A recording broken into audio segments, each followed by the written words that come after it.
আরোহী মিম আর সাকিব সিদ্দিকের ব্যাকআপ হয়ে গেল।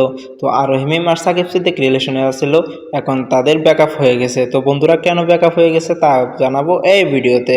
তো বন্ধুরা দেরি না করে আমার চ্যানেলে নতুন হয়ে থাকলে চ্যানেলটা সাবস্ক্রাইব করে দিয়ে পাশে থাকো, আর দেরি না করে ভিডিওটা শুরু করা যাক।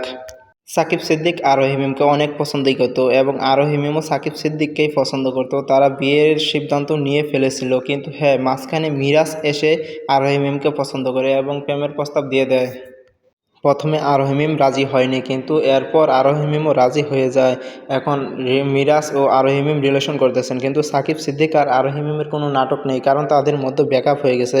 কিন্তু সাকিব সিদ্দিক একটাই কথা বলেছিল, তুমি সুখে থাকো মিরাজের সাথে, কিন্তু হ্যাঁ, আমার সাথে কেন অভিনয় করলে।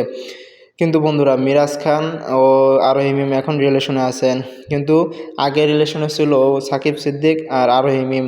তাদের জুটিটা অনেক সুন্দর ছিল, তারা অনেক সুন্দর সুন্দর নাটক করে, আপনারা তো দেখছেনই। তো অনেকের প্রিয় নাটক হলো সাকিব সিদ্দিক ও আরোহী মিমের, কিন্তু এখন তারা নাটক করতেছে না, তাদের দুজনে ব্যাকআপ হয়ে গেছে। তো আরোহী মিমকে কে কে পছন্দ করো তারা কমেন্ট বক্সে বলে যাও তার বিষয়ে কিছু।